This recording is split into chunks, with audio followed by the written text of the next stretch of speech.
कृष्ण अर्जुन से कह रहे हैं जब जब धर्म की हानि होगी मैं आ जाऊंगा। कलयुग बहुत बढ़ेगा तो सतयुग को आना पड़ेगा। इसका मतलब ये नहीं है कि कोई अवतार आएगा। यहां पर समझाया जा रहा है कि मन कृष्ण से दूरी बहुत ज्यादा बर्दाश्त नहीं कर सकता, क्योंकि मन का स्वभाव है सत्य यानी कृष्ण। तो कृष्ण को आना ही पड़ता है, या ऐसे कह लो कि मन को कृष्ण की ओर जाना ही पड़ता है।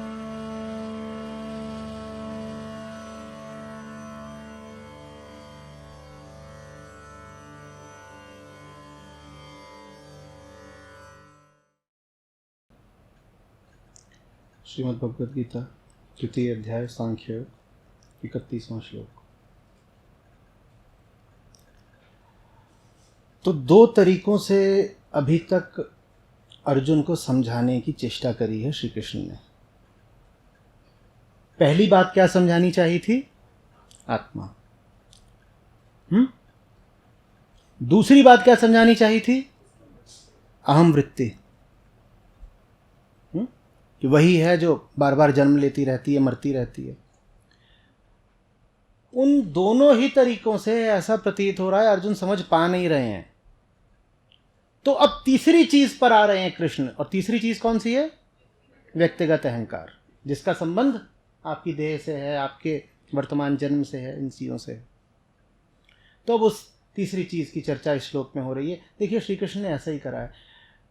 18 अध्याय हैं, इनमें भी जो उच्चतम है वो सबसे पहले आ गया है, सांख्य योग। प्रयास कृष्ण का यही है कि अर्जुन जो उच्चतम तर्क है उसी से सहमत हो जाएं। लेकिन उच्चतम तर्क से सहमत होने के लिए उच्चतम चेतना भी चाहिए। तो अर्जुन उच्चतम से सहमत नहीं होते तो नीचे लाना पड़ता है।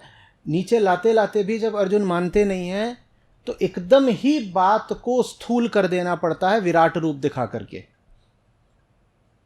गुरु शिष्य के बीच प्रक्रिया कुछ ऐसी ही चलती है।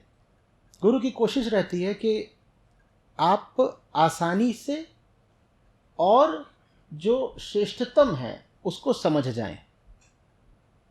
बात बहुत जल्दी भी खत्म हो सकती है, काम आसानी से हो सकता है अगर जो सबसे ऊंचा है आप उसी को जान लें, पर वैसा हो नहीं पाता। तो फिर और नीचे नीचे ला करके जितनी भी निचाई पर शिष्य होता है गुरु उसका हाथ थामता है। तो अब यहां पर व्यक्तिगत अहंकार की बात होगी। तो यहां कह रहे हैं अपने क्षत्रिय धर्म को भी देखकर तुम्हें विचलित होना शोभा नहीं देता, क्योंकि धर्मयुद्ध के अतिरिक्त क्षत्रिय के लिए कुछ भी अन्य कल्याणप्रद नहीं। आप कहेंगे ये कैसी बात, अभी तो कह रहे थे आत्मा मात्र सत्य है, और अब क्षत्रिय धर्म, अब क्षत्रिय कहां से आ गए? अब ये तीसरे तल पर आ गए ऊपर से चल करके, कि आत्मा भी नहीं समझ रहे, हम वृत्ति भी नहीं समझ रहे। तो चलो तुम्हारे व्यक्तिगत अहंकार पर ही चोट करता हूं, क्या पता इस चोट से ही काम बन जाए। तुम्हें तो लड़ना होगा, युद्ध तो तुम्हें करना है, धर्म युद्ध है, मैं तुम्हें पीछे हटने की अनुमति नहीं दे सकता। अब ये उसके लिए एक नई युक्ति लगाई जा रही है। नई युक्ति है कि अर्जुन, जो तुम देह को इतनी मान्यता देते हो कि रोए पड़े हो कि कैसे उन देहों पर बाण चला दूं, तो याद करो कि तुम्हारी जो देह है वो क्षत्रिय की है। और अगर देह क्षत्रिय की है और तुम देह को इतना सम्मान देते हो, जैसे पितामह की देह को इतना सम्मान दे रहे हो, कैसे मार दूं उस देह को, देह को इतना सम्मान देते हो, तो फिर इस क्षत्रिय की देह को सम्मान देते हुए क्षत्रिय धर्म याद करो। क्षत्रिय धर्म क्या है? लड़ना या भाग जाना? तो लड़ो, जितनी विधियों जितनी दिशाओं से हो सकता है। अर्जुन को मनाना चाहते हैं, अर्जुन को सहमत करना चाहते हैं, और इसमें उलझ मत जाइएगा। जब आत्मा की बात हुई है, जब वृत्ति की बात हुई है, और जब व्यक्तिगत देह की बात हो रही है, ये तीन अलग अलग कोटि के तर्क हैं। इन तर्कों को आपस में गुत्था मत कर दीजिएगा। वो आप कर सकते हैं क्योंकि ये श्लोक एक के बाद एक आ रहे हैं, तो ऐसा लगेगा कि जैसे इन सब श्लोकों का आपस में संबंध है। नहीं, आत्मा वाली बात अलग है, अहम वृत्ति वाली बात अलग है, और क्षत्रिय धर्म मान व्यक्तिगत अहंकार वाली बात अलग है। इन तीनों में अगर कुछ साझा है तो बस ये कि तीनों के माध्यम से अर्जुन को प्रेरित किया जा रहा है शस्त्र उठाने को। स्पष्ट हुआ?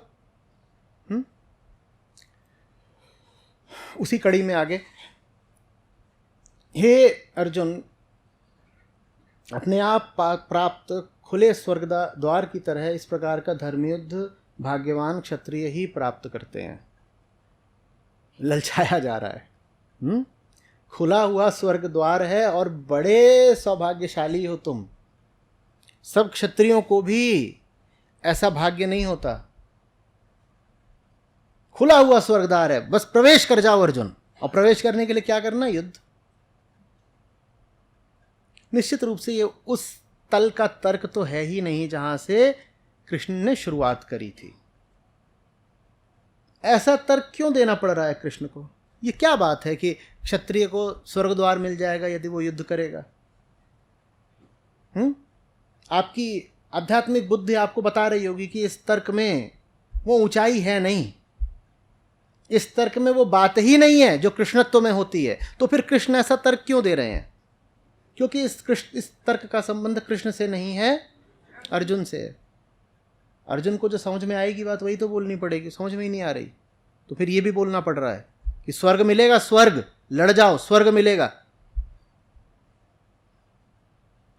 और देखिए ललचाने के लिए कितना सजीव चित्रण करा है। खुला हुआ स्वर्ग द्वार, अब वो स्वर्ग द्वार खुला हुआ है, अंदर सब तमाम तरह के वैभव और सुख भी दिखाई दे रहे हैं, अप्सराएं नाच रही हैं। और अर्जुन को कहा जा रहा है देखो आपकी सहमति की देर है, द्वार खुला है।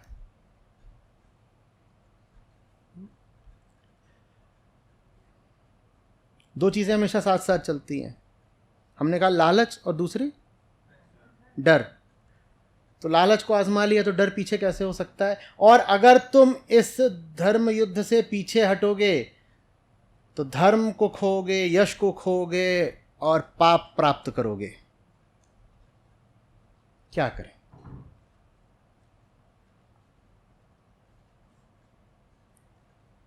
जिसकी आंतरिक प्रक्रिया ही ऐसी हो गई है कि वो सत्य पे नहीं चलता, भय और लोभ पर चलता है, तो उसे चलाने के लिए भय और लोभ का ही तो सहारा लेना पड़ेगा। लोभ भी दिखा दिया, भय भी दिखा दिया, यश भी जाएगा, कीर्ति जाएगी, पापी कहलाओगे।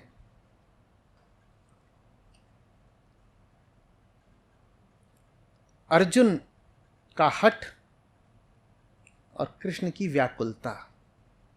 यहां हम देख रहे हैं एक ऐसे व्यक्ति को जो अधर्म को जीतता हुआ नहीं देख सकता।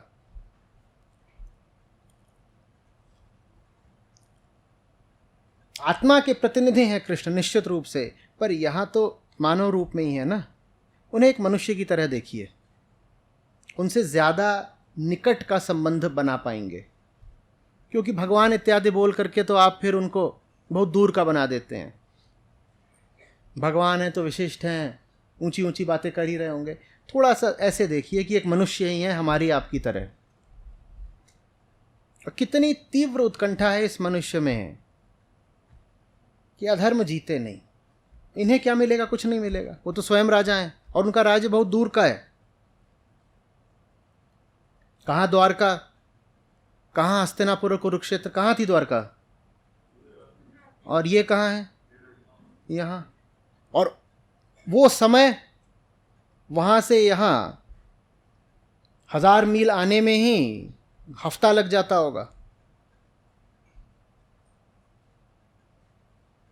गुजरात से हरियाणा आना है या दिल्ली या पश्चिमी उत्तर प्रदेश, जैसे देखना चाहें।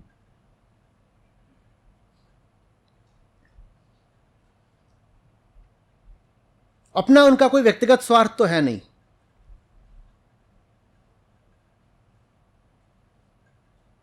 लेकिन धर्म के प्रति निष्ठा है। कह रहे हैं ना कुछ बहुत गलत होने जा रहा है, होना नहीं चाहिए, ये अर्जुन बहुत गलत कर रहा है पीछे हट करके, मैं इसे ऐसा करने नहीं दूंगा।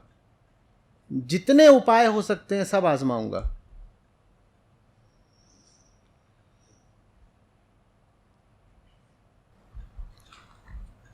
लगता है ये उपाय कुछ काम कर रहा है, क्योंकि आगे इसी उपाय का विस्तार है।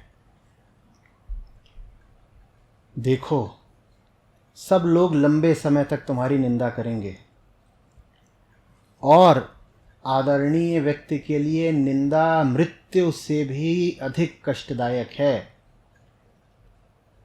निंदा से तो मृत्यु अच्छी है अर्जुन।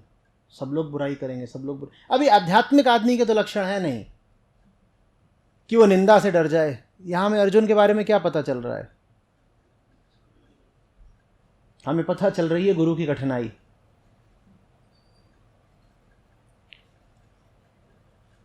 निंदा का भी भय दिखाना पड़ रहा है शिष्य को।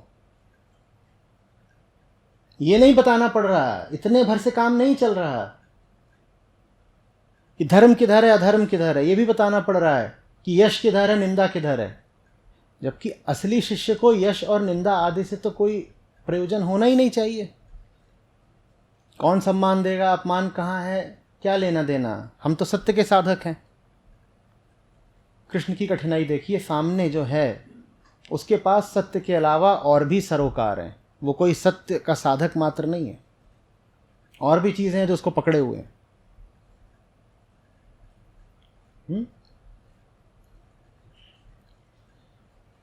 और अभी बात है, कौरवों के महारथी समझेंगे कि तुम तो डर के युद्ध से भाग गए, क्षत्रिय होते हुए तुम ये अपमान कैसे सहोगे। सब कौरव कैसी बातें करेंगे, कल्पना करो। वो कहेंगे देखो ये अर्जुन डर के भाग गया। इस तरह जिन लोगों में तुम्हारा सम्मान था तुम उनके सामने भी तुच्छ हो जाओगे।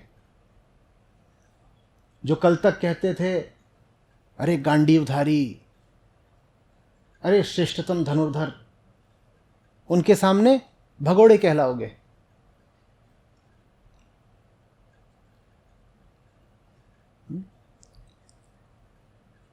सबके भीतर अज्ञान होता है, सबके भीतर मूर्खता होती है। अध्यात्म मूर्खता का अतिक्रमण करता है, मूर्खता को काटता है, मूर्खता का ही इस्तेमाल करके। सीखिएगा, ये अज्ञान की बात है कि यश और निंदा की इतनी चिंता की जाए। लेकिन चूंकि अर्जुन चिंता करते हैं, इसीलिए उस चिंता का ही उपयोग करके अर्जुन को धर्म के रास्ते पे लाया जा रहा है। इससे आपको अध्यात्म के बारे में कुछ बातें पता चलेंगी।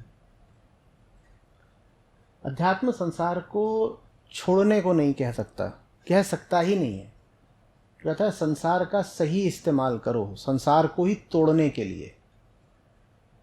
संसार तुम्हारी कमजोरी है ना, संसार में ही पैदा हुए हो, संसार से ही बंधे हुए हो, तो संसार का सही इस्तेमाल करना है। और कुछ है ही नहीं, संसाधन के रूप में यही संसार है बस सामने। इसका इस्तेमाल करो इसी को काटने के लिए, और सही उद्देश्य के लिए जो कुछ भी कर रहे हो वो अनिवार्यतः सही ही होगा। आप कह सकते हैं कि कृष्ण अर्जुन को डरा रहे हैं, और किसी को डराना तो बुरी बात है ना, पर धर्म की खातिर अगर डरा रहे हो किसी को तो अच्छी बात है। आप कह सकते हैं कृष्ण अर्जुन को यहाँ ललचा रहे हैं, बिल्कुल ललचा रहे हैं। ललचाना किसी को तो बुरी बात है ना, पर धर्म के लिए ललचाने में कोई बुराई नहीं। नैतिकता ये जानती ही नहीं है कि धर्म किधर है अधर्म किधर है। नैतिकता को पता ही नहीं है कि सारे काम किस दिशा में होने चाहिए। तो आम साधारण मध्यम वर्गीय नैतिकता कामों को दो हिस्से में बांट देती है, सब कर्मों को, अच्छा कर्म बुरा कर्म। अध्यात्म बहुत खतरनाक है। अध्यात्म कहता है सही लक्ष्य के लिए जो कुछ भी करा सब अच्छा है। इसीलिए दुर्योधन का वध भी अच्छा है, वध भी ठीक है। सही लक्ष्य की तरफ हत्या करनी पड़ी, कोई दिक्कत नहीं है। सही लक्ष्य की तरफ जाने के लिए यदि द्रोण को बोलना पड़ा नरो वा कुंजरो वा अश्वत्थामा हतो, ठीक।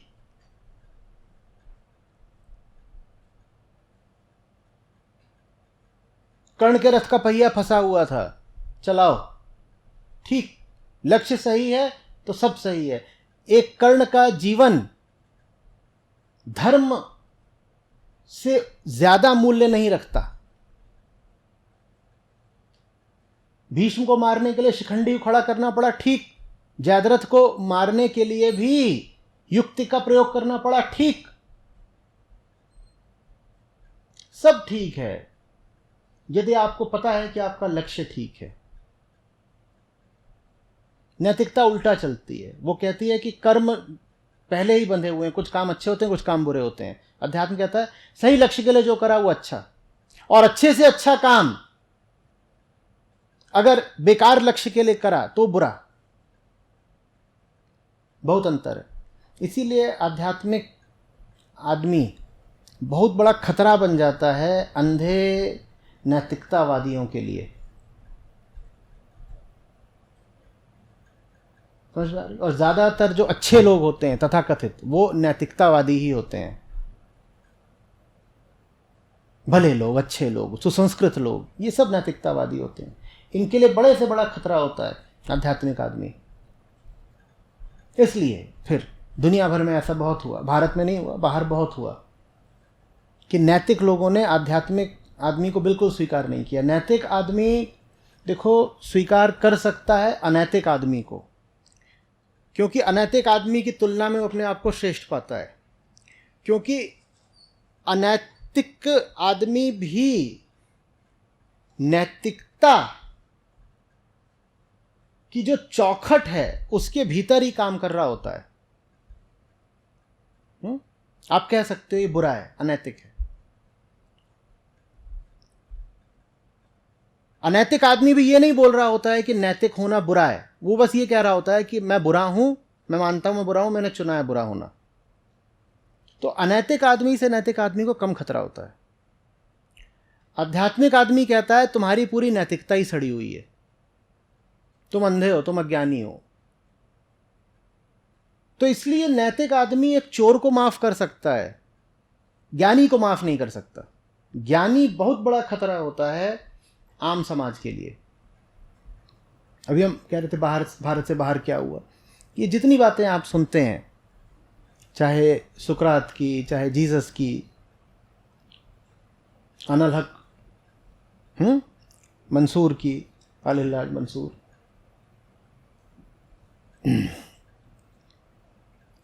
ये सब इसीलिए हुआ क्योंकि नैतिक आदमी को बड़ा भरोसा और बड़ा दंभ रहता है अपनी नैतिकता पर, मैं अच्छा हूं। और नैतिक होने के लिए भी कीमत चुकानी पड़ती है ना। जितनी भी बातों की मनाही है उनका पालन करना होता है, एक अनुशासन दिखाना होता है। तो नैतिक आदमी ने भी कुछ मूल्य चुकाया होता है। तो उसको अपने भीतर भी एक दम्भ होता है कि मैं कुछ हूं। वो जब देखता है कि कोई आके सिद्ध कर रहा है कि तुम्हारा तो पूरा जीवन ही बर्बाद था, तुम कुछ जानते ही नहीं, तुम सिर्फ रटे रटाए मूल्यों पर चल रहे हो, तो वो फिर वहां पर प्रतिघात करता है, मारता है। कृष्ण किसी भी तरह से नैतिकता के दायरे में, नैतिकता की चौखट में समाते ही नहीं।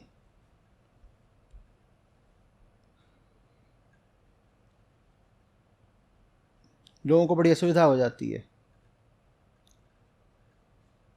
फिर लोग किसी तरीके से कृष्ण के कर्मों को वैध ठहराने की, जस्टिफाई करने की कोशिश करते हैं।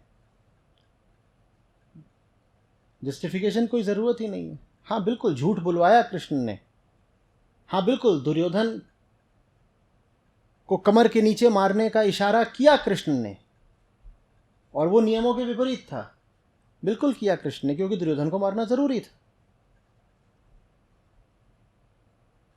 ये बात साफ साफ स्वीकार की जानी चाहिए, इसमें लीपापोती करने की क्या जरूरत है। सही काम के लिए जो कुछ भी किया जाए वो सही ही है। वास्तव में एंड्स और मीन्स के संवाद में, की चर्चा में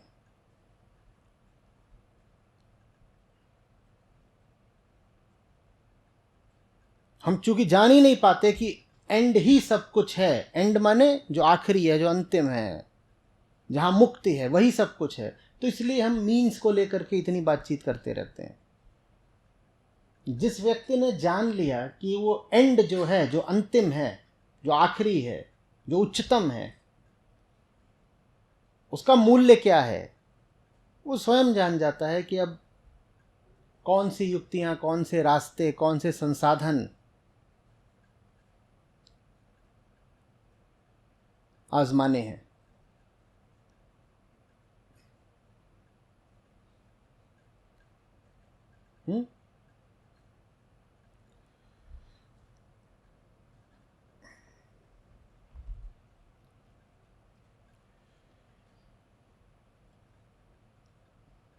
यदि आप जानते हैं आप बिल्कुल सही कर रहे हैं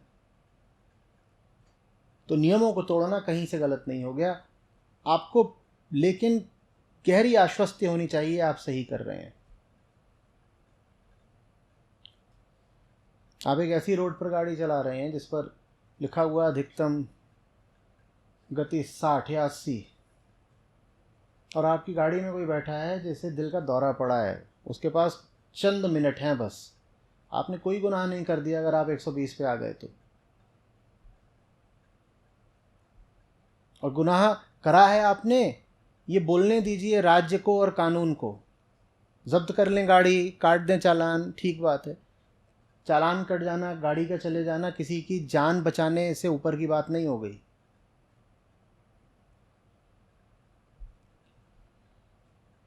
कृष्ण समझ में आ रहे हैं? कृष्ण को चालान कटवाना मंजूर है, लेकिन कुछ है जिसको बचाना बहुत आवश्यक है। धर्म को दिल का दौरा पड़ा है।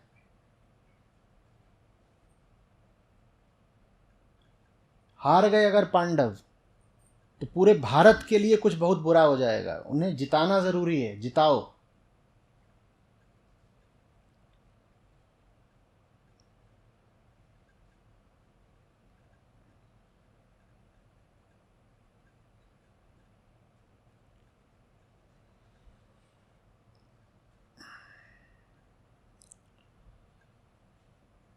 अर्जुन, तुम्हारे शत्रु भी तुम्हारे बल विक्रम की निंदा करेंगे और अपमानजनक बातें भी करेंगे। कितने दुख की बात होगी। कौन्तेय, युद्ध पर मारे जाने पर स्वर्ग प्राप्त करोगे, और विजयी हो गए तो पृथ्वी का राज्य भोगोगे। अतः दृढ़ निश्चय करके युद्ध करो, खड़े हो जाओ।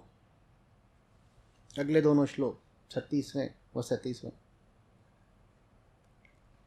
क्या दिखाई दे रहा है इन दोनों श्लोकों में? वही लोभ और भय। शत्रु बल की निंदा करेंगे, कोई तुम्हारा विक्रम पराक्रम नहीं मानेगा, लेकिन कितना कुछ मिल सकता है। राज्य का वैभव भोगोगे, जीत गए तो, मारे गए तो स्वर्ग प्राप्त करोगे। अर्जुन की जितनी भी मान्यताएं हैं सबका उपयोग कर रहे हैं कृष्ण, उसे सही दिशा में धकेलने के लिए। होने को तो ये भी हो सकता है कि कृष्ण अर्जुन को बता सकते थे कि अर्जुन, स्वर्ग नर्क जैसा कुछ होता ही नहीं है, क्योंकि वेदांत का यही दृष्टिकोण है, न स्वर्ग है न नर्क है, मात्र सही कर्म है। सही कर्म जो कर रहा है वो स्वर्ग में है, जो गलत जीवन जी रहा है वो नर्क में है, मृत्यु के बाद कुछ नहीं है। वेदांत तो यही कहता है। कृष्ण भी ऐसा ही कह सकते थे, पर अर्जुन साधारण मनुष्य, और जैसे साधारण मनुष्य स्वर्ग नर्क में विश्वास रखते हैं, अर्जुन का भी विश्वास है स्वर्ग नर्क में। तो कृष्ण कह रहे हैं ये समय नहीं है जब मैं इसको बताऊं कि स्वर्ग नर्क जैसा कुछ होता नहीं। ये समय तो कहता है कि अगर अर्जुन का स्वर्ग नर्क में विश्वास है तो मैं उसी विश्वास का उपयोग करके अर्जुन को युद्ध करवा दूं। ये दो अलग अलग दृष्टियां हैं, समझ रहे हैं? एक दृष्टि कह सकती थी ना स्वर्ग है ना नरक है, अर्जुन मात्र सही कर्म है, जो युद्ध है वो करो। वो कृष्ण ने कह करके देख लिया, उसका असर नहीं हुआ। तो अब अर्जुन के तल पर आकर अर्जुन से बात कर रहे हैं। अर्जुन से कह रहे हैं, अर्जुन तुम मानते हो ना स्वर्ग नरक होता है? हाँ होता तो है। तो तुम कहां जाओगे अगर लड़ोगे नहीं? तो तुम नरक में जाओगे ना, तो लड़ो। मैं नहीं कह रहा स्वर्ग नरक होता है अर्जुन, तुम ही मानते हो स्वर्ग नरक को। अगर स्वर्ग नरक होता है तो लड़ो ना फिर।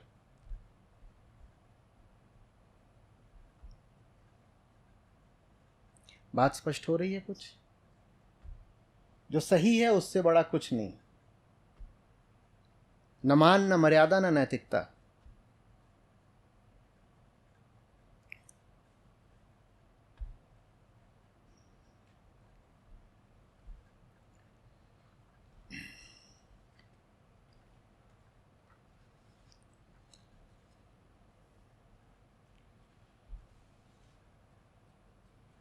सुख दुख लाभ हानि जय पराजय को समान समझकर तुम युद्ध करो।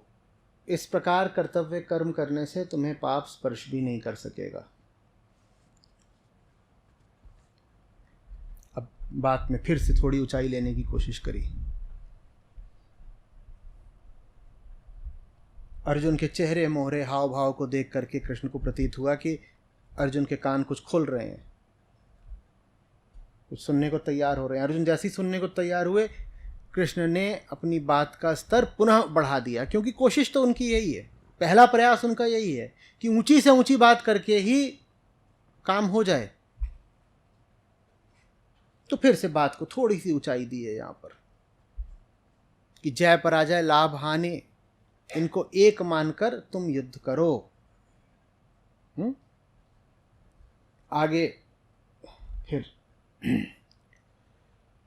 स्वयं ही कह देते हैं, प्रकट ही कर देते हैं कि अलग अलग मार्ग अपनाने जा रहे हैं वो अर्जुन के हठ से निपटने के लिए। हे पार्थ, अब तक तुम्हें मैंने आत्मज्ञान का उपदेश किया है, ब्रैकेट में जो तुम्हें समझ नहीं आया।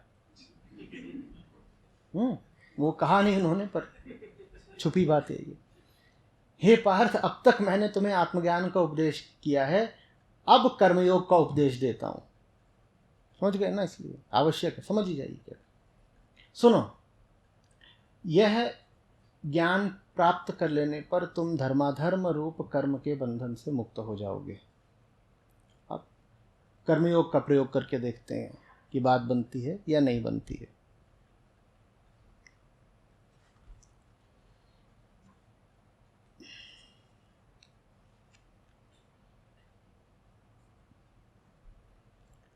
इस निष्काम कर्मयोग में प्रारंभ किए कर्म का नाश नहीं है और कर्म न करने में होने वाला पाप भी नहीं होता। इस निष्काम कर्मयोग का अति अल्प अनुष्ठान भी महान भय से रक्षा करता है। क्या है कर्मयोग, ये बताने से पहले ही बता रहे हैं कि कर्मयोग से लाभ कैसे कैसे होते हैं। ये क्यों बताना जरूरी है? लाभ यदि होते हैं तो अर्जुन समझ लेंगे कर्मयोग तो लाभ हो ही जाएंगे। पहले ही क्यों बता रहे हैं क्या क्या लाभ होते हैं? ताकि अर्जुन, अच्छा ऐसे ऐसे लाभ होते हैं, बताइए बताइए। करना पड़ता है ये।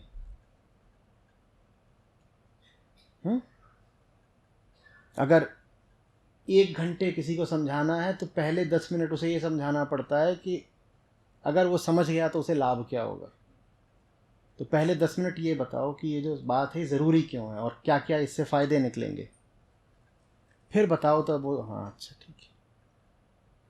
तो बता रहे हैं कि कर्मयोग करने से जो काम करे होते हैं वो निराशा में परिणित नहीं होते,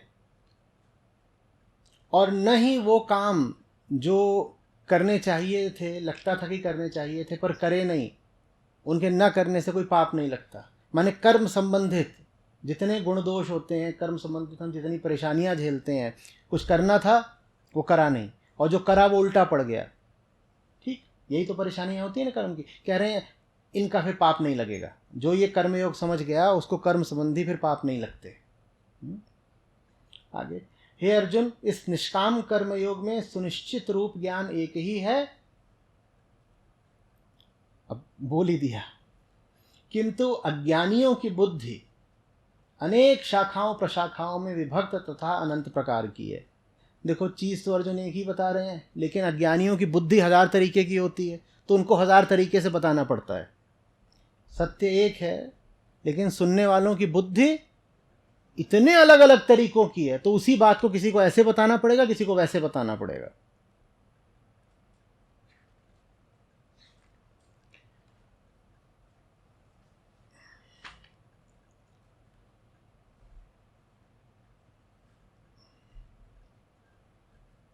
हे पार्थ, अल्प बुद्धि वाले,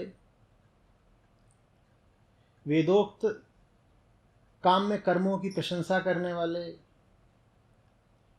स्वर्गप्रद कर्मों के अतिरिक्त और कुछ नहीं है ऐसे मन का पोषण करने वाले,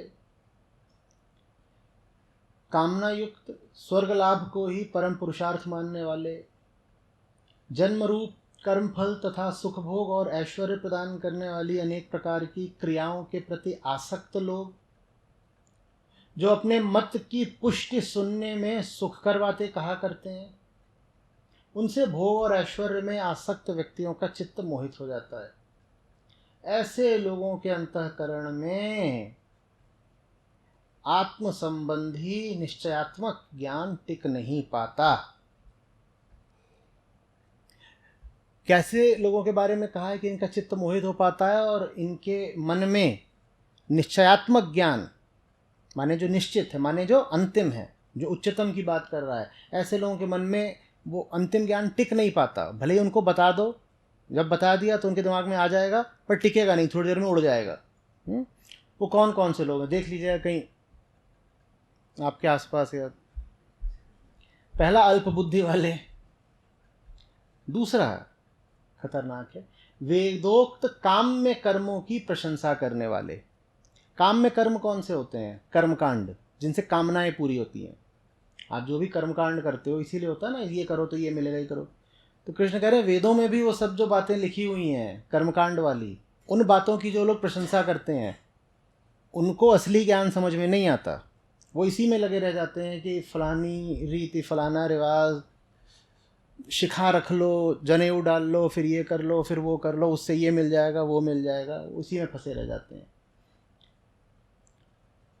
स्वर्गप्रद कर्मों के अतिरिक्त और कुछ नहीं है ऐसे मन का पोषण करने वाले, जिनको लगातार स्वर्ग की आशा बनी रहती है। कितनी विचित्र बात है ना। यहाँ कृष्ण है जो स्वर्ग का ही उपहास सा कर रहे हैं, और कृष्ण को मानने वाले हिंदू इसी विश्वास में रह गए कि स्वर्ग और नरक जैसा कुछ होता है जो मृत्यु के बाद मिलता है। यहाँ कृष्ण साफ कह रहे हैं कि जो लोग स्वर्ग वगैरह को लेकर के सोचते रहते हैं, उनको असली ज्ञान समझ में ही नहीं आता। फिर उनके दिमाग में ये स्वर्ग और मृत्यु के बाद क्या होगा यही चलता रहता है, फिर उन्हें गीता नहीं समझ में आएगी। कामना युक्त और स्वर्ग लाभ को ही परम पुरुषार्थ मानने वाले, स्वर्ग को लेकर के फिर बोल दिया कि जो लोग स्वर्ग की कामना करते रहते हैं और तो सोचते रहते हैं कि ऊंचे से ऊंची बात यही कि स्वर्ग मिल जाए, उनको गीता ज्ञान समझ में नहीं आएगा। जन्म रूप कर्म फल तथा सुख भोग और ऐश्वर्य प्रदान करने वाली अनेक प्रकार की क्रियाओं के प्रति आसक्त लोग, ऐसी तमाम क्रियाएं होती हैं जिनसे लगता है कि ये सुख मिल जाएगा, वो सुख मिल जाएगा, अनुकूल कर्म फल मिल जाएगा, ऐश्वर्य मिल जाएगा। जिन लोगों को इस तरह की क्रियाओं में बहुत रुचि होती है, उनको भी गीता समझ में नहीं आएगी। जो लोग अपने मत की पुष्टि में सुनने में सुखकर बातें कहा करते हैं, अपने मत की पुष्टि, मैं जो बात कह रहा हूं उसको पुष्ट करने वाली बातों को जो लोग सुखकर मानते हैं, और जो लोग सामाजिक किस्म के होते हैं, जो इसमें अपनी बड़ी युक्ति समझते हैं कि हमने दूसरे को भी प्रसन्न कर दिया सुखद बातें बता करके, ऐसों को भी गीता ज्ञान समझ में नहीं आएगा। गीता ज्ञान उनके लिए है जिनके लिए सत्य सुख से बहुत ऊपर हो, जिनको अपनी मत की पुष्टि में रुचि ना हो, जिनको सच्चाई जानने में रुचि हो। उनसे भोग और ऐश्वर्य में आसक्त व्यक्तियों का चित्त मोहित हो जाता है। जिन्हें भोग की बड़ी लालसा है और जिन्हें ऐश्वर्य, विलासिता, लग्जरी बहुत चाहिए, ऐसों को गीता ज्ञान नहीं समझ में आता। और सूक्ष्म तरीके से बोला है, बोला ऐसे लोगों के अंतःकरण में निश्चयात्मक ज्ञान टिक नहीं पाता, क्योंकि वो ज्ञान ऐसा है कि कहीं ना कहीं से आ तो जाएगा ही। कोई ना कोई भला मानस करुणावश आकर के आपको कुछ बातें तो बोल ही जाएगा, वो बातें बोल जाएगा, आपकी टिकेंगी नहीं। जब तक सुन ली फिर दूसरे कान से निकाल दी।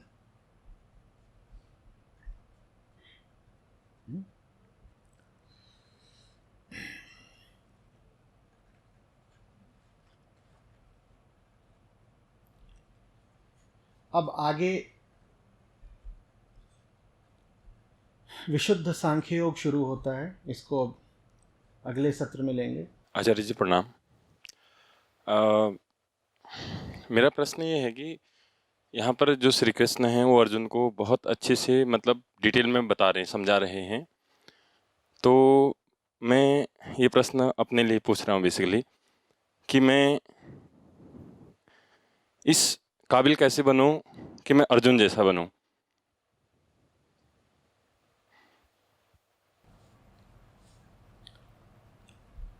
कोई ऐसा नहीं होता जिसको कृष्ण एकदम ही उपलब्ध न हो। अर्जुन होने की निशानी ये है कि जब उपलब्ध हो तो उन्हें पहचान लो और उनकी बात सुनो। बस यही अंतर है अर्जुन में और दूसरों में। बाकी अर्जुन कोई बहुत विशेष नहीं है।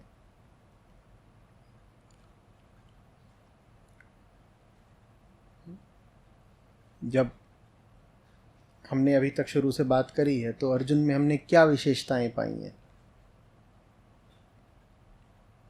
पहला, अर्जुन विचार कर रहे हैं कि क्या सही है क्या गलत, धर्म क्या अधर्म क्या। दूसरा, अर्जुन स्वयं से थोड़ा हट करके, अपने पक्ष से थोड़ा हट करके बीच में आकर के देखना चाहते हैं वो पक्ष क्या है और मेरी तरफ क्या है। और तीसरा, कृष्ण की संगति कर रखी है।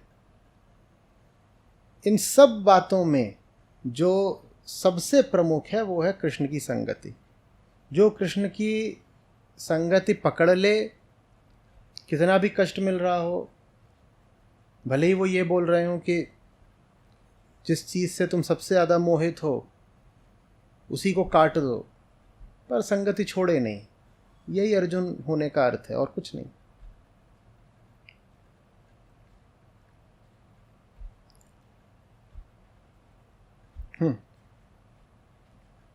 एक कल का जो सत्र हुआ था जय जी, उसमें एक भ्रम था कि आत्मा की बात तो जो आपने समझाया कि वो तो ठीक है, जो अचिंत है उसके बारे में बात भी नहीं की जा सकती। फिर एक अहम वृत्ति की बात आई कि जो प्राकृतिक है, और एक व्यक्तिगत अहंकार है। फिर आपने कहा कि अहम वृत्ति से व्यक्तिगत अहंकार आया है और अहम वृत्ति माया है, भ्रम है। लेकिन जो अपने पे देखता हूँ तो व्यक्तिगत अहंकार अपने को तो माना हुआ है कि है, तो इसको भ्रम में किसने माना हुआ है कि है? अहम नहीं तो अहम को माना हुआ है अहम ना, नहीं। इसीलिए तो भ्रम है, क्योंकि उसका सत्यापन करने वाला कोई और नहीं है। मैं ही हूं जो अपने आप को बोल रहा हूं कि मैं हूं। वस्तुतः है नहीं। कोई और आकर के बोल दे है तो पता चल जाए। चलिए करते हैं, आप हैं? तो उसका आधार तो है कि मैं आपको मान रहा हूँ कि है। सबसे पहले उसका आधार ये है कि आप स्वयं को मान रहे हैं कि आप हैं। हाँ है। उसके बाद जब मैं कहूँगा कोई और आकर के बोल दे कि आप हैं तो शायद बात मानी जा सकती है, तो आप कहेंगे ठीक है। तो आप आकर बोल देंगे आप हैं, पर आप हैं इसका भी प्रमाण किसने दिया? मैं। तो ले दे करके आपकी हस्ती का कोई प्रमाण नहीं है आपके अतिरिक्त। यही माया है, वो स्वप्रमाणित है। जैसे कहते हैं ना कि स्वयंभू, स्वघोषित, सेल्फ डिक्लेयर्ड, हम हैं। उसी है को हटाने के लिए नीति नीति है कि जो इसने अपने आप को स्वयंभू तुम घोषित। अगर हो तो होने वाली चीज न होने में तो नहीं जा सकती।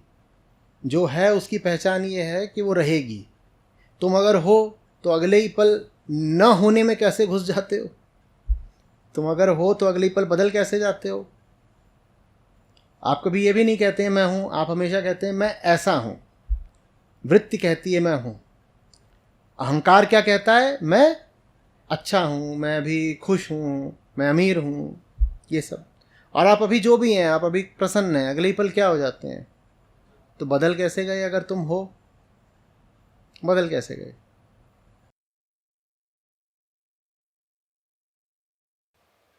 इसका मतलब जो माना है वो नहीं है। हाँ, जो कुछ भी अनुभव होता है उसके प्रति एक हल्कापन रखना है। काम चला हुआ है, व्यवहारिक है, जन्म ले लिया है इसलिए ऐसा लग रहा है कि हो रहा है। और अगर वो बहुत जोर से आके पकड़ रहा है, कह रहा है नहीं मैं हूं, नहीं मैं हूं, तो वही तो बंधन बन रहा है जिससे लड़ना है। नमस्ते आचार्य जी। आचार्य जी, मेरा सवाल ये है कि यहाँ पर कृष्ण जो अर्जुन को समझा रहे हैं, तो यहाँ पे अर्जुन की मासूमियत है या वो अनजान है इन सब चीज़ों से? क्योंकि अगर मैं अपने आप को भी देखूं, पहली बात तो हम 1% भी अर्जुन नहीं है, बट अगर मैं उनको मतलब मैं अपने आप को उस जगह पे रखूं, तो मुझे पता तो है गलत हो रहा है, फिर भी मैं अपने आप उसको ठीक क्यों नहीं कर रहा हूँ जब मुझे पता है कि सब कुछ गलत ही है? तो कुछ होता है जो पकड़ लेता है। क्या होता है उस पल में, उस पर ध्यान करो, उस पल में बिल्कुल प्रवेश कर जाओ। जिस पल में तुम्हें पता होता है कि कुछ ठीक नहीं है, लेकिन फिर भी तुम लगभग बेबस होकर के एक धारा में बह जाते हो। सभी ने इसका अनुभव करा होगा ना। क्या होता है उस पल में? वही मूल अविद्या बोलते हैं, कभी उसको अंधकार बोल देते हैं, कभी माया बोल देते हैं। तो जब कभी कभी हमारे जो रोज़मर्रा के जीवन होता है उसमें भी कुछ हमारे पास ऑप्शंस होते हैं कि मैं अपनी बात करूं तो जहां मुझे पता होता है कि ये सही है और जो इसके साथ जो भी कुछ हो रहा है वो गलत है, वो नहीं करना है, सिर्फ सही को पकड़ के करना है। तो तब मुझे अगर ज्ञान भी नहीं होता तब भी मैं उस सही को पकड़ के करके कुछ ना कुछ ऐसा कुछ करने की कोशिश करता हूँ कि वो सही सही रहे, उसके साथ गलत काम ना हो। नहीं समझा, फिर से बोलो। अगर कोई चीज़ सही है, सही है माने कैसे सही है? जो मेरे या मेरे आसपास के लोगों के लिए सही है, जो तुम्हें लगता है कि सही हाँ है। जी, ठीक है। हाँ जी, और लोग गलत काम कर रहे हैं ताकि वो सही कभी प्रकट ही ना हो, जो मैं मानता हूँ जिसको सही है। क्या? साफ साफ बताओ। जैसे किसी जानवर को मारना सही नहीं है, ठीक है। एक जीवित जानवर को मारना, जान से मारना सही नहीं है। ठीक है। और लोग गलत काम कर रहे हैं, उसको लोग मार रहे हैं। हाँ, जो मार रहे हैं, तो मुझे वही बोलना है या जितना भी मैं कर सकता हूँ वही करूँ जो सही के लिए है बिल्कुल। तो यहाँ पर तो मुझे दिख ही रहा है कि ये तो गलत है, मैं सही के साथ ही रहूँगा। तो यहाँ पर कृष्ण जैसा समझा रहे हैं अर्जुन को, तो यहाँ पर अर्जुन सही को पकड़ने में इतना असमर्थ क्यों है? क्योंकि वो जानते हैं हम कि क्यों सही को पकड़ने में असमर्थ हो जाते हैं? आप जानते नहीं हो क्या? आज जब बात शुरू ही करी थी तो मैंने क्या बोला था? मैंने बोला था कि हमारी समस्या अज्ञान है। मैंने बोला था हमारे पास ज्ञान की कमी है। ज्ञान को लेकर के क्या बोला था? ज्ञान तो आसानी से आ जाता है। अगर आप सिद्धांतों भर की बात करेंगे तो मैंने कहा था 1 सेमेस्टर का कोर्स है कुल। ज्ञान की समस्या नहीं है ना।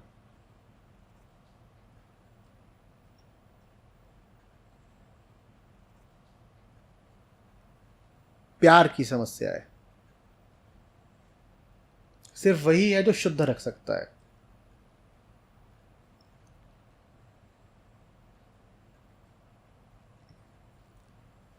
और इस चीज़ को मैं और ज़्यादा देखता जा रहा हूँ कि अगर मैं कहूँ कि कोई आदमी आध्यात्मिक है और कोई आदमी नहीं है, तो दोनों में मूल अंतर क्या है? दोनों में मूल अंतर प्रेम का होता है। हम अज्ञानी नहीं होते, हम अप्रेमी होते हैं, लवलेस, रूखे, डरे हुए और प्रेमहीन।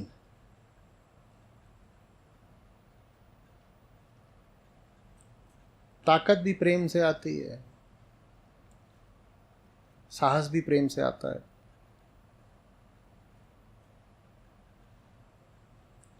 हमारे पास बस हमारी रूखी गणनाएं होती हैं।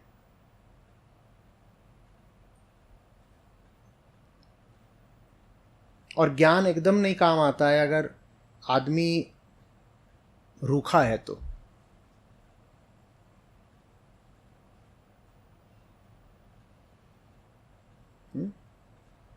और वो प्रेम है अगर, तो बहुत सारी चीज़ें आसानी से बहुत जल्दी स्पष्ट हो जाती हैं। और प्रेम नहीं है तो छोटी छोटी बातों के लिए भी टोकना पड़ता है, फिर उसको समझ में ही नहीं आएगा।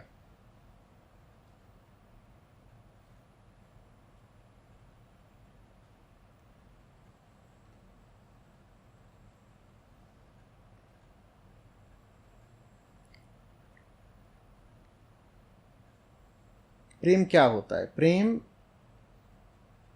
हमारे लिए एक लगातार जलने वाली आग होनी चाहिए।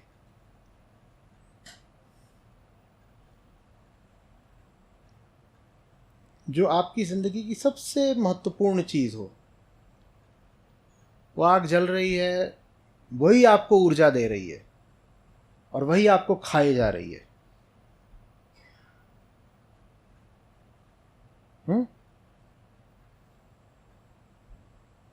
जैसे रॉकेट,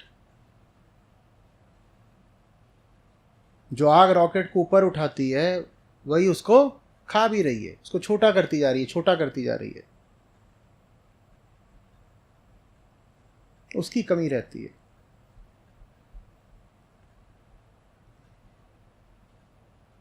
हम छोटी छोटी चीज़ों से लगाव तो कर सकते हैं, किसी बड़ी चीज़ से प्रेम नहीं कर पाते, डर जाते हैं बिल्कुल।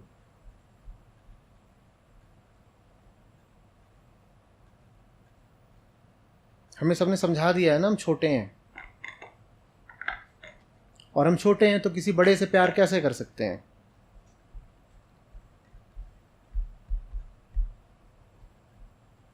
नमस्कार आचार्य जी।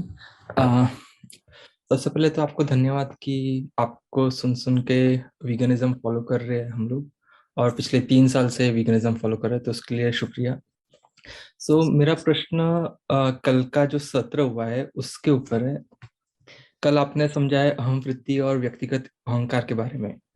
तो पहले तो कंफ्यूजन रहता ही था कि जो मैं कर रहा हूँ कौन करवा रहा है, और कल का जो सत्र हुआ है उससे तो और कंफ्यूजन बढ़ गया है। तो प्रश्न मेरा ये है कि अगर हम अहम वृत्ति है और हम ही एक व्यक्तिगत अहंकार है, तो जो मेरा झुकाव है गीता के तरफ या कृष्ण की तरफ, वो भी कोई एक माया है अहम वृत्ति की, या वो कुछ और है जो यहाँ पे झुकाव ला रही है? माया ही मुक्तिदायिनी होती है। माया के अलावा कुछ नहीं है जो आपको मुक्ति दे देगा। नहीं तो माया की पूजा क्यों करते हैं हम? भारत में तो माया को पूजा भी जाता है। शक्ति के इतने नाम होते हैं ना, उनमें से एक नाम है महामाया, उसकी पूजा होती है, क्योंकि मुक्ति भी माया के अतिरिक्त कोई नहीं दे सकता आपको। और आप अहम वृत्ति नहीं है, अहम वृत्ति से कुछ भी जुड़ा नहीं होता, वो बोलती है सिर्फ मैं। आप व्यक्तिगत अहंकार है, व्यक्तिगत अहंकार, जिसके जिसके नीचे बैठी है अहम वृत्ति, जो सबसे बुलवाती है मैं रमेश, मैं जो भी विवेक।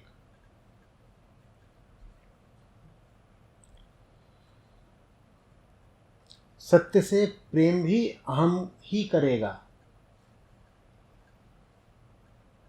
अप्रेम भी अहम करेगा। जो करेगा सब कुछ अहंकार ही करेगा, और चलेगा वो अपनी मर्जी पर।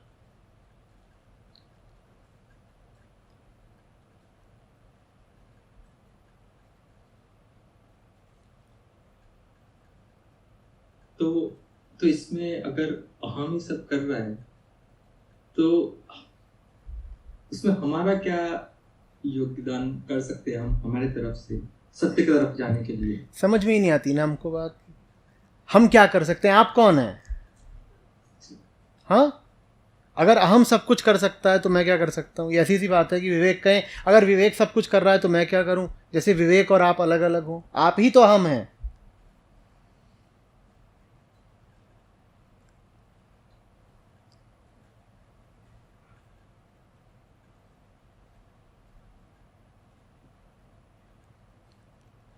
अहम के पास कौन सी शक्ति होती है?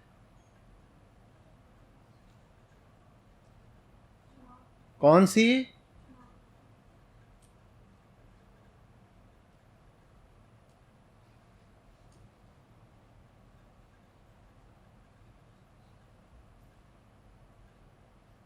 सही को चुनिए, और क्या करेंगे? आप ही अहम हैं, आप ही सब कुछ कर रहे हैं, और आप चुन सकते हैं आपको क्या करना है। आचार्य जी, मेरा प्रश्न इस बारे में है कि आप कहते हैं वेदांत में यह पूछते रहना बहुत जरूरी है कि किसको बात कही जा रही है। तो मतलब जैसे एक औषधि की तरह होता है, तो सही व्यक्ति को सही औषधि मिलनी चाहिए, ऐसा मुझे समझ आता है। तो जो बात आपने आज के सत्र में बोली कि सही ध्येय की तरफ कुछ भी करना ठीक है, अगर ध्येय सही है, तो मैं ये जानना चाहूंगी कि आप, जैसे आपने ये बात बोली, तो आप किसको कह रहे हैं ये? क्योंकि जैसे साधारण चेतना के लोग, जैसे मेरे जैसे लोग, हम तो कोई ना कोई, मैं अपनी किसी धारणा को ही एक सही ध्येय समझ लूंगी, और फिर इस बात का मैं अर्थ का निरर्थ करके और कुछ भी नुकसान भी कर सकती हूँ। तो ये बात जिन्होंने किससे किससे जिन्होंने कह ये रहे हैं? करने की ठान रखी हो उनसे नहीं कह रहा, ये उनसे ही कहा जा रहा है जो पहले अपनी व्यक्तिगत सामर्थ्य की हद तक चले जाएं। देखिए, पूरे तरीके से सही क्या है वो तो सिर्फ कृष्ण ही जाने। हम तो अपनी सीमाओं के भीतर रहते हुए जो अधिकतम सही लग सकता है उसको ही जान सकते हैं, और उस बारे में हमें बहुत बहुत ईमानदार होना होगा। जब आप आश्वस्त हो जाएं कि आप मेरी कही बात का दुरुपयोग नहीं कर रही हैं, तब आप उसका उपयोग कर सकती हैं, ठीक है। लेकिन ज़्यादातर लोग चूंकि दुरुपयोग ही करते हैं, इसलिए उनको ये फिर छूट भी नहीं दी जाती कि तुम्हें जो सही लग रहा है वो करो और उसके लिए जो भी विधि लगानी हो लगाओ। उनको फिर ये सुविधा नहीं मिलती है। उनके लिए होते हैं कर्तव्य, जिन कर्तव्यों का वो उल्लंघन नहीं कर सकते, और करते हैं तो दंड मिलेगा। अभी आगे कृष्ण कहेंगे कि जो अज्ञानी होते हैं उनके लिए तो कर्तव्य ही ठीक है। ज्ञानियों के लिए कर्तव्यों से मुक्ति होती है, अज्ञानी को कर्तव्य ठीक है। तो आचार्य जी, इसका अर्थ जब तक ये आश्वस्ति नहीं हो जाए कि सही ध्येय ही है जिसके लिए कार्य हो रहा है, तब तक जो नैतिकता या जो भी सामाजिक कर्तव्य या नैतिकता के बने हुए हैं स्ट्रक्चर, तो उसके भीतर ही कार्य करना चाहिए। यह शून्य और एक वाली बात नहीं है कि अभी तक था तो मैं पूरे तरीके से नैतिकता के नियमों के अंदर थी, और अब आज रात मुझे स्पष्टता आ गई है तो अब मैं नैतिकता के नियमों का पूरा उल्लंघन कर दूंगी। जैसे जैसे आपकी स्पष्टता बढ़ती जाए, आपको आश्वासन होता जाए, वैसे वैसे आप आगे कदम बढ़ा सकते हैं। धन्यवाद आचार्य। आचार्य जी, मेरा प्रश्न कल के सत्र से रिलेटेड है। जैसे आपने बताया कि ये सीक्वेंस है, आत्मा, फिर अहम वृत्ति और फिर व्यक्तिगत अहंकार। तो अहम वृत्ति जो है वो कहती है कि मैं हूँ, और लेकिन व्यक्तिगत अहंकार वो कहता है कि मैं चित्रा हूँ। मतलब ये मैंने समझा है। और मैंने ये समझा कि जैसे व्यक्तिगत अहंकार ये एक set, it is a collection of processes. मतलब जैसे कोई पर्टिकुलर इनपुट आ रहा है तो उसका आउटपुट क्या जाएगा, ये ऑलरेडी डिफाइंड और सेट प्रोसेसेस है। जैसे जो दुख हम फॉर एग्जांपल परिजनों का जाने का दुख है, तो ऐसा नहीं कि ये हम पहली बार यहाँ पे पृथ्वी पे महसूस कर रहे हैं, अरबों खरबों लोग इसको महसूस कर चुके हैं। या फिर ईर्ष्या हो या कोई भी तरह के जो ट्रेट्स है, वो मतलब व्यक्तिगत इसमें कुछ नहीं है, पहले भी सब लोग अनुभव कर चुके हैं। ये ये समझा मतलब मुझे कल के इससे। और लेकिन मुझे जानना है कि जब जीवन में दुख आता है, भले ही उसको पहले भी बहुत लोग अनुभव कर चुके हैं, लेकिन वो दुख तो अपनी जगह है फिर भी, जो हम महसूस कर रहे हैं। तो फिर उसमें मतलब व्यक्तिगत अहंकार का क्या रोल है? जब दुख आता है उस वक्त आपको याद रह जाता है क्या कि ये सार्वजनिक है? मैं वही पूछ रही हूँ आचार्य जी, क्योंकि सपोज पैर मेरा फ्रैक्चर हुआ है, और अगर हम दर्द भी कर रहे हैं, और अगर हम कहें कि नहीं ये तो पहले भी बहुत लोगों के साथ हो चुका है, लेकिन वो दर्द तो अपनी जगह है जो मैं महसूस बुद्ध ने उस महिला को भेजा था कि जाओ गांव में सबको देख करके आओ, तो ये देख करके वो थोड़ी शांत क्यों हो गई? उन्होंने जाना कि ये पहली बार नहीं बस हुआ है, वही ये जानने सबके से साथ काम हुआ हो है। जाता है।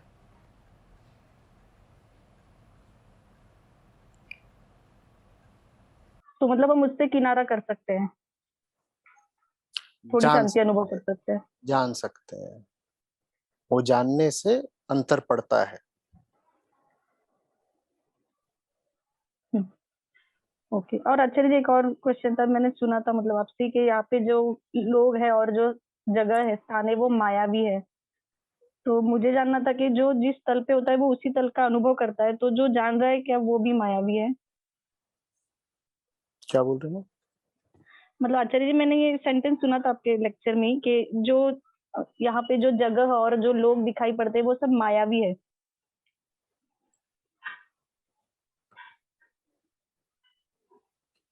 तो मुझे जानना था कि जैसे हमने सुना है कि जो जिस तल पे होता है उसे उसी तल के अनुभव होते हैं, तो जो जान रहा है कि वो भी मायावी है?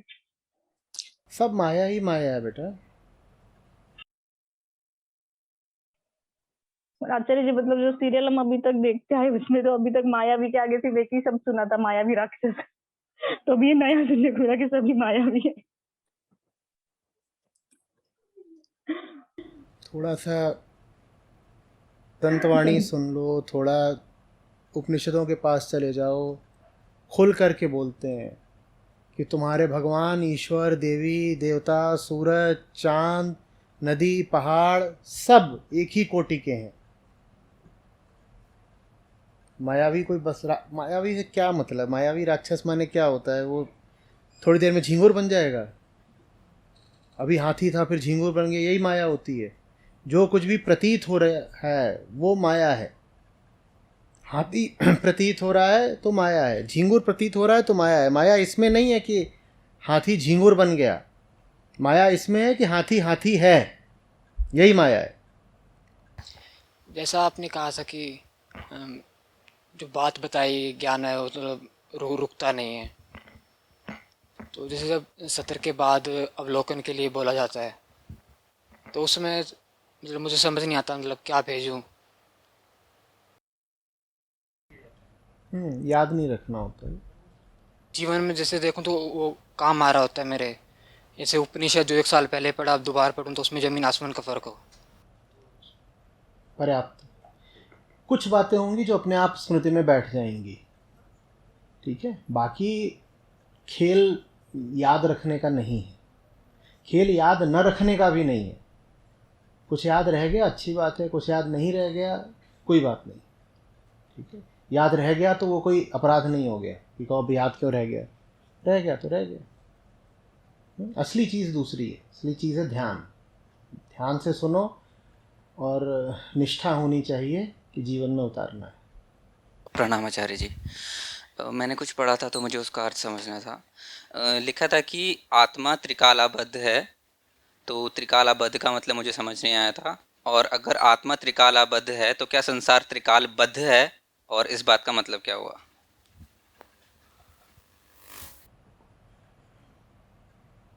आत्मा काल और काल के सब खंडों से मुक्त है, बस यही मतलब है। कालातीत है,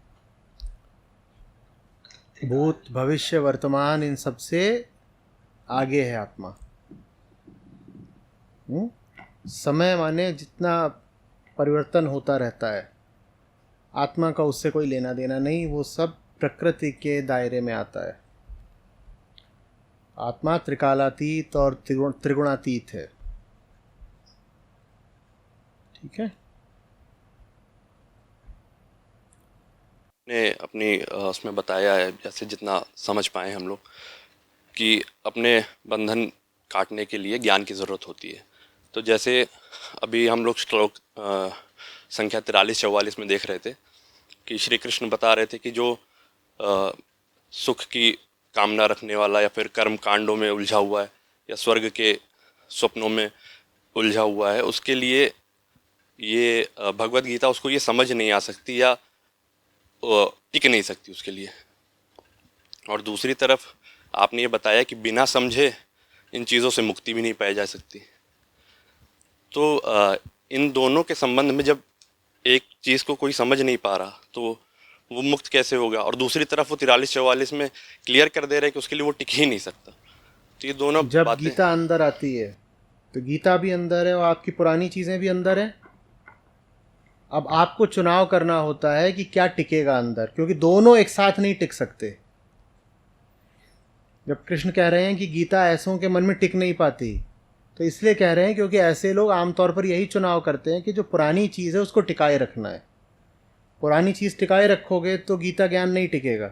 लेकिन तुम ये चुनाव कर सकते हो कि गीता ज्ञान को टिकाना है, पुरानी चीज़ को हटाना है। प्रणाम आचार्य जी।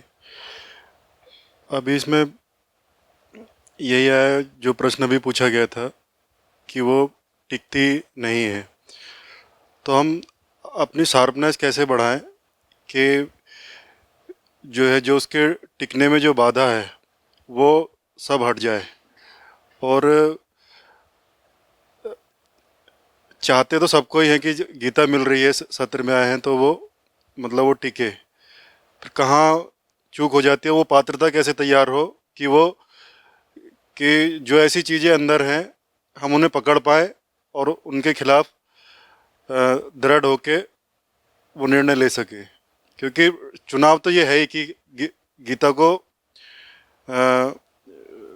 टिकाना है या उसको संभालना है। आपका चुनाव, ये मैं बिल्कुल मान रहा हूं कि गीता के विरुद्ध नहीं है, लेकिन आप गीता के साथ नहीं हो सकते। अपने साथ हुए हुए आपसे होगा नहीं। मैं ऐसा बिल्कुल नहीं कह रहा हूं कि हाँ किसी की भी मंशा होगी कि गीता को टिकने नहीं देना है, ऐसा कोई क्यों चाहेगा। लेकिन आपकी मंशा ये होती है कि पहले से जो टिका हुआ है वो भी टिका रहे, साथ में गीता भी टिक जाए। वो नहीं हो पाता। कृष्ण ने पहले ही बोल दिया गीता नहीं टिकेगी। तुम पहले से ही जो टिकाए बैठे हो उसको रखे रहो, गीता नहीं टिकेगी। गीता भीतर आती है, जिन चीज़ों पे चोट करती है आप उनको दोबारा खड़ी कर देते हैं क्योंकि वो आपको बड़ी प्यारी हैं। आपका प्यार गीता पर भारी पड़ता है। आपकी ज़िंदगी में 20 चीज़ें होंगी ना जिन पर आज कृष्ण ने चोट करी है या नहीं है? बोलिए, क्या आप तैयार हैं उन 20 चीज़ों को त्यागने को? आप तैयार हो तो गीता टिक जाएगी, आपकी तैयारी नहीं है तो नहीं टिकेगी। बस इतनी सी बात है। गीता अंदर आ रही है। गीता को एक देवी मान लीजिए। देवी अंदर आती हैं, ये आपका घर है और देवी तो देवी हैं, फिर देवी के अपने ठाठ। देवी अंदर आती हैं आपके घर में और कहती हैं आपके घर में ये चीज़ें ठीक नहीं हैं। गीता जब भी आपके घर में इधर अंदर आएगी तो आपको यही बताएगी कि वहाँ क्या क्या ठीक नहीं है। देवी अंदर आती हैं, बताती हैं आपके घर में ये सब चीज़ें ठीक नहीं हैं। आपको देवी का सम्मान होगा तो आप तत्काल क्या करेंगे? जो कुछ ठीक नहीं होगा आप हटा देंगे। लेकिन आप क्या करते हैं? आप कहते हैं अरे देवी आप बड़ी आदरणीय हैं, आइए बैठिए, आइए बैठिए। कहाँ बैठिए? उसी जगह बैठिए जिस चीज़ को वो हटाना चाहती हैं। तो फिर देवी क्या करती हैं? देवी उल्टे पांव लौट जाती हैं, क्योंकि वो भीतर जब आती हैं तो वो आपके जगत से समायोजित नहीं हो सकती। आप सोचें आपकी व्यक्तिगत दुनिया जैसी चल रही है चलती रहेगी, साथ में गीता भी अंदर आ जाएगी, ऐसा होगा ही नहीं। तो कृष्ण पहले ही सावधान कर देते हैं कि गीता नहीं टिकेगी। भाई सुन कितना भी लो, टिकेगी नहीं तुम पर। तुम्हें तुम्हारी अपनी दुनिया बहुत पसंद है, बहुत प्यारी है, तुम उसको छेड़ना ही नहीं चाहते।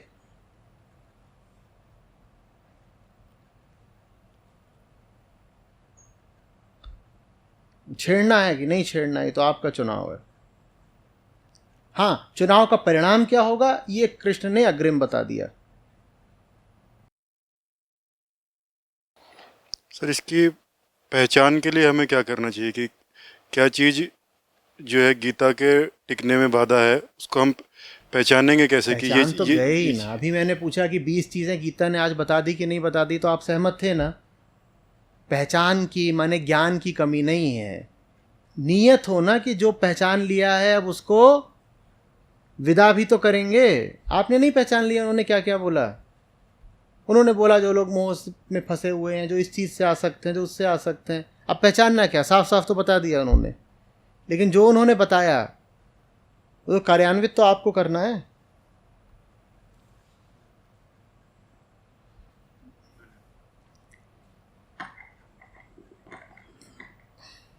गीता ज्ञान की चीज़ नहीं है, गीता जीवन की चीज़ है।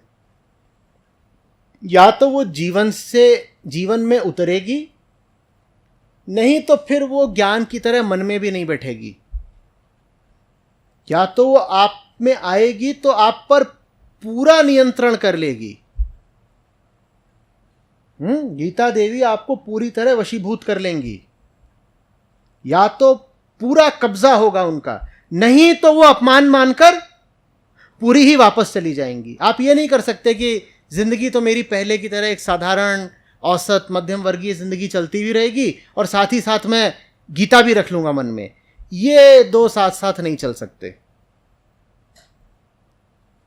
या तो गीता को आप पूरा अधिकार, पूरा नियंत्रण दीजिए, नहीं तो वो पलट के वापस चली जाएंगी।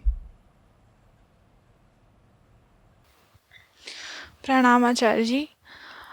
मेरा प्रश्न ये था कि हम जब निरंतरता की बात कर रहे थे तो कई बार ये होता है कि डर आता है जब हम किसी भी चीज़ को, चुनाव जब भी आता है हमारे सामने तो उसके साथ डर आता है, क्योंकि जो सही होता है वो हर बार नया होता है, वो ऐसा होता है कि किया नहीं रहा होता कभी। तो वो डर के साथ वो जो आश्वासन जिसकी हम बात कर रहे थे, जो शायद प्रेम है या आस्था है, वो कम क्यों पड़ जाती है? वो डर क्यों हमें आगे हमारे लिए ज़्यादा ताकतवर हो जाता है? नहीं, कम पड़ नहीं जाता। फिर वही बात कर दी ना, बेबस हो जाते हैं। पड़ गया जैसे कि अपने आप हो गया, अपने आप नहीं हुआ है। उसमें हमारी छुपी हुई मूक सहमति है, और जब तक आप उस सहमति को स्वीकार नहीं करोगे कि हाँ वो इसलिए हुआ क्योंकि मैंने चाहा या मैंने कम से कम उसको अनुमति दी, तब तक कोई प्रगति नहीं हो सकती। क्योंकि अगर कोई काम अपने आप हो रहा है तो आप उसे कैसे रोक लोगे? रोक सकते हो क्या? फिर तो आप खत्म हो गए, अब कुछ आशा ही नहीं बची। और आप बार बार यही सिद्ध करना चाहते हो कि जो होता है वो अपने आप हो जाता है। आप समझ ही नहीं रहे हो कितनी खतरनाक बात है अगर हम मान लें कि अपने आप हो जाता है। अगर मैंने मान लिया कि अपने आप हो रहा है तो फिर अपने अपने घर चलते हैं। फिर उम्मीद क्या बची? बदलाव की, सुधार की, प्रगति की क्या उम्मीद बची? पहले मानना पड़ेगा अपने आप नहीं होता।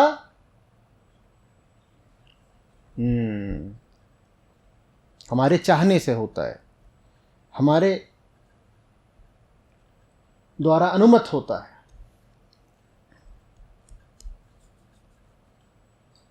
चाहने से जब मैं बोलता हूं तो ऐसा लगता है हमने सक्रिय रूप से वो करवाया है।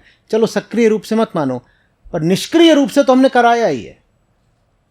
छुपी सहमति तो हमने दी ही है। पूछना चाहूँगा कि जैसे जो हम वृत्ति या व्यक्तिगत अहंकार जो चीज़ झूठी धारणाएं पकड़ लेता है, तो वो क्या जो निश्चयात्मकता है वो नीति से ही आएगा? जो हमने उसको, जिसको तुमने निश्चित मान रखा है वो निश्चित है ही नहीं। हाँ, यही जानना है। तुमने कोई बात पकड़ी है और तुम कह रहे हो निश्चित रूप से ठीक है, थोड़ा उसको जांचो तो वो वास्तव में इस लायक है कि तुम उसके विषय में निश्चयात्मक हो जाओ। तो बाहरी प्रभाव से ही आया है उस समय, वो आलस प्रमाद से है। किसी ने कुछ बता दिया, तुमने उसको मान लिया निश्चित बिल्कुल ठीक है। तुमने कैसे मान लिया? तुमने कब उसको परखा? तो अगर उससे मुक्त होना है तो वो मुझे ये बोलना पड़ेगा कि जो अगर सत्य की तरफ बढ़ना है तो जो सीमागत से जो चीज़ विचार आ रहे हैं वो तो नश्वर है। सत्य की तरफ बढ़ना है तो जिसको सत्य माने बैठे हो उसको थोड़ा ठोको बजाओ। ये सत्य है क्या? ऐसा थोड़ी है कि तुम्हारे पास सत्य नहीं है। तुम्हारे पास बहुत सारे सत्य हैं, झूठे सत्य। अब जा कर के उनसे आंखें चार करो, बोलो सत्य है भी है, मैं माने पड़ा था कि ये निश्चित सत्य है, ज़रा जांचें कितना सत्य है। प्रणाम आचार्य जी। आपको जब से सुना है, 1.5 साल से हो गया सुनते हुए, तो जीवन में काफ़ी बदलाव आया है। पूरी सोच, मतलब इतना परिवर्तन हो गया है। जो पहले सोचती थी सब कुछ, वो सब कुछ चेंज हुआ है, और इसके लिए आपका बहुत बहुत धन्यवाद। और मैं ये पूछना चाहती हूँ कि जैसे हम आत्मा की ओर बढ़ना चाहते हैं, तो जैसे हम देखते हैं हमारे बच्चे को, तो जो नकली हंसी, जो भी मतलब जो हंसता है रोता है, ये मन ही है हमारा, है तो पूरा झूठा ही है ना। तो हमें इस तरीके से समझना होगा कि हमारा मन चालाकियाँ करता है इस तरीके से, है ना। और फिर जो मेरा है वो भी रोती हैं, वो सच्चाई के लिए रोती हैं। और फिर जो उससे ऊपर अपन आत्मा में जाते हैं तो आत्मा में तो कुछ भी नहीं है ना, वहाँ पे कोई भाव ही नहीं उपस्थित होते। तो मतलब ये 3 तल हैं उस तरीके के, या क्या है मतलब? पहला जो आपने बोला वो है झूठ की तरफ झुका अहंकार। दूसरा जो आपने बोला मेरा वाला, वो है सच की तरफ झुका अहंकार। तो तीसरी बात आपने कही वो बहुत दूर की है, वो है अहंकार की विलुप्ति। ठीक है। और आपने जैसे बताया था कि जैसे आकर्षण की प्रक्रिया होती है, आप उनको जानोगे तो उससे फ्री हो जाओगे। तो आकर्षण की प्रक्रिया हम जाने कैसे, किस तरीके से हम उसकी तरफ बढ़े? अपने ऊपर जब हो रहा हो तब थोड़ा सा अनुशासन करके देख लो कि अभी ठीक ठीक हो क्या रहा है मेरे साथ। और वो मुश्किल पड़ता हो तो कम से कम तब देख लो जब दूसरों के साथ हो रहा हो। सबसे अच्छा तो यही है कि अपने ऊपर ही देख लो, पर वो थोड़ा मुश्किल हो जाता है क्योंकि अपना मामला हो जाता है ना। तो जब दूसरों के साथ हो रहा हो तब देख लो।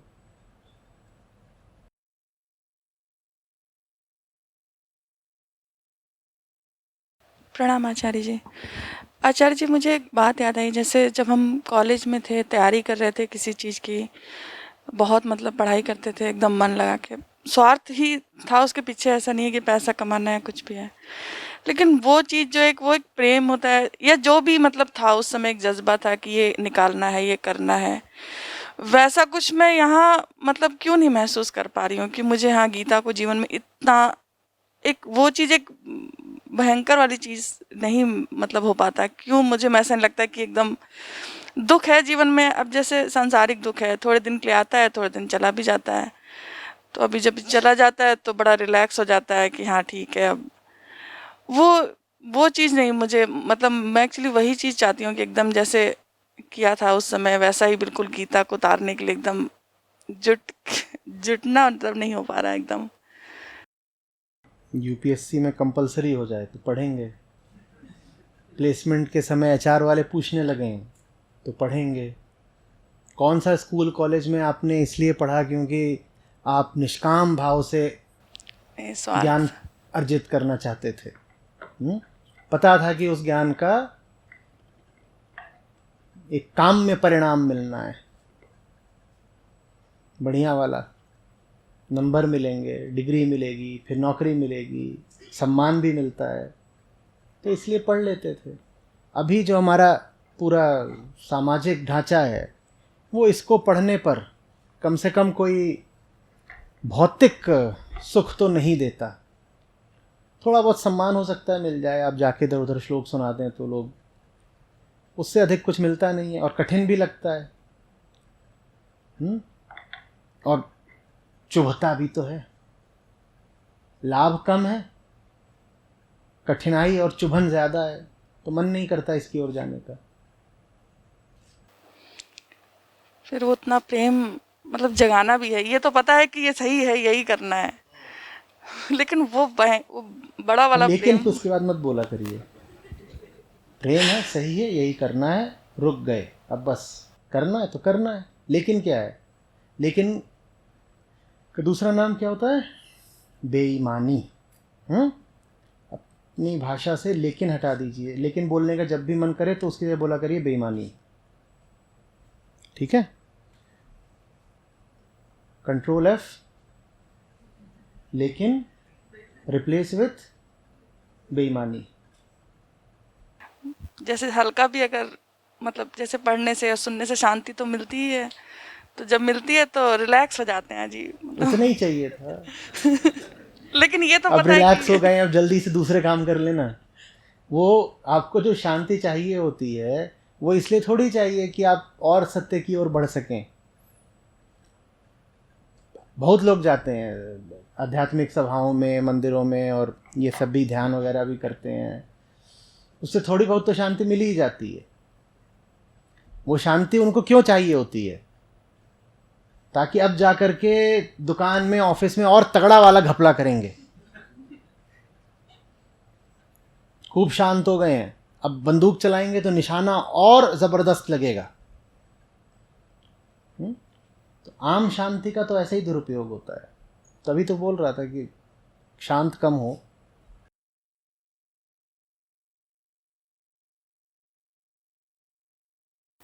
बस ये जीवन में बस ये उतर जाए, तो पता है कि उतारना तो है। उसके हाथ में नहीं है, आपके हाथ में है। जी आचार्य जी। प्रार्थना की जरूरत नहीं है, पुरुषार्थ की जरूरत है। जी आचार्य, धन्यवाद आचार्य।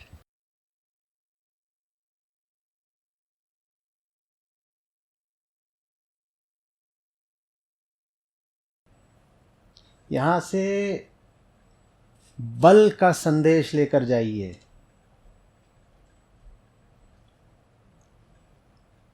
और बल कमाना नहीं है, आपको बस जागृत करना है, जगाना है। कमाना नहीं है, जगाना है।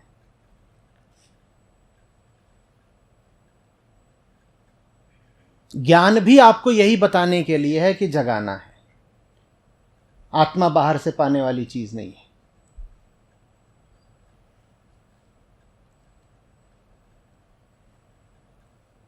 तो ज्ञान की सीमा बस इतनी है, यहीं पे आके रुक जाएगा कि आपको बता देगा कि आपके ही भीतर है, जगा लो, और उसके बिना कोई काम बनेगा नहीं। इससे आगे ज्ञान नहीं जाता।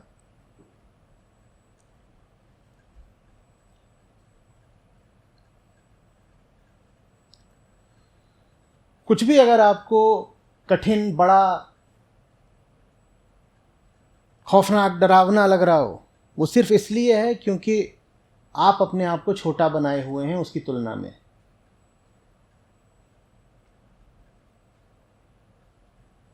और छोटे रहना चुनाव की बात है।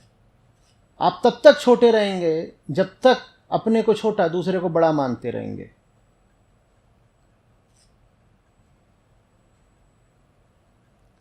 दर्द सहने की आदत डालिए। चोट खाए बिना प्रगति नहीं होगी। भिड़ जाइए।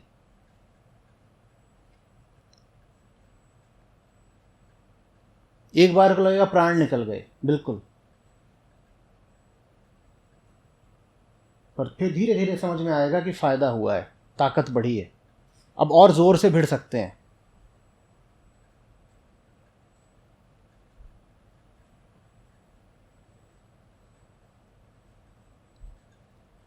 दुनिया की कोई बात नहीं, बेबसी का कोई रोना नहीं, आपको आपने ही रोक रखा है।